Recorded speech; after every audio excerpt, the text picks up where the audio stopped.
Recently, Tom here, the inventor in paradise, has been noticing an odor in his car, particularly when he stopped at a stoplight. I thought it was the exhaust sneaking up on me and giving me a little bit of a headache.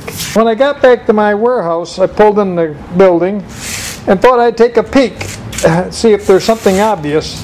One thing that I was thinking about was that maybe this hose line where the gas goes in, maybe that hose was old, cracked, or leaking some fumes that were coming up.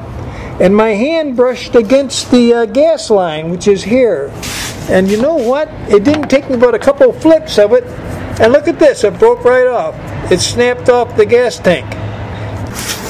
Well, now I got the hose, the feeder hose from the outside, from the gas cap going through the car. See, here it is here. I got it turned a little bit. I took it off, swung it around out of the way, because underneath it is where that gas feed comes out of the tank. Let me get a lamp down in there. See that little stem sticking up? See that little stem sticking up right there? That's where it broke off. So there's a nut there, 9/16 head nut. I got to take the hose and bend it far enough over like that so I can get on that with a good deep socket. I want to be careful breaking that free. I can't believe how easy it was to get that out of there. Of course, I was wrong. It wasn't a 9/16. That's a 5/8 hex right there. And you see how it was broken off? Right there? So you gotta, that's why I needed a deep socket, you know, that would reach down in there and not bottom out on that tube. The deep socket got on that. Kind of just gave it a couple little taps. You don't want to put a whole lot of strength on something like that that's been there for years and won't come free. You know, sometimes you got to just soak it with a little solvent to loosen up the threads and then work on it. But this came out pretty easily. I'm going to put on a box here out in the sunlight maybe, and you can get a better view of what went on. There's the part that broke. There's the nut. See, it went up like this, went down the gas, screwed down the gas tank service line coming out. Just got like a flared fitting inside, whatever kind it is. Well, I'm back. You remember that I had the fitting, the little dinky fitting that fit into the gas line going into the tank, and this piece here had broken right off of it, right down near the end. Well, I looked in the catalogs there, both Moss and Victoria British, and I saw that little nub flared type fitting that goes on there is a special deal. You can't just flare a piece of tubing and hook onto it. You got to have that little fitting that I found out was soldered onto the end of this old rusty looking. There we go. I found out it was soldered onto the end of this piece here that snapped. So how do you get it out of there? It's just a little dinky thing. Look at it.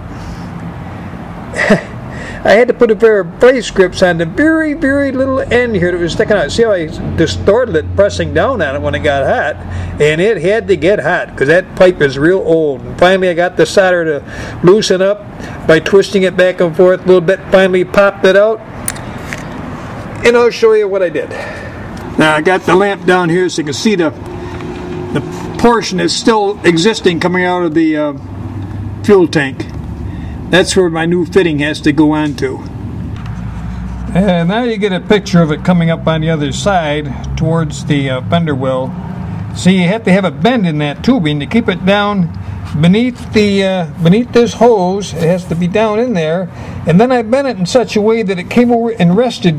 There's a rib underneath this carpet and elevated up a little bit. And I bent that so that it nestled right on that snugly.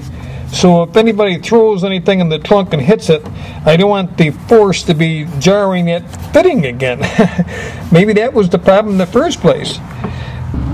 As the line proceeded, the copper there, I extended it quite a bit out there. It was about 6 inches, 8 inches long total. As I got the end extended over and it's got it lengthed out so you can almost see the crease in the carpet from a rib underneath it there. I wanted that line to nestle right on it so nothing pushes this thing down any further. And then I went up in here, you follow the line, there you go. This one I'm trying to get at. I put a little hose fitting on here. There's a bolt sticking through the wall there already. I just put this thing on to stabilize it. Yeah, that's the whole idea. Then it runs up here. Now it's all, when I'm holding it right now, my hand is way beneath the back in the fender well there. See, nothing should get in there and hit that line. And it goes up, and finally when it gets up here near the top area, it hooks into the rest of the.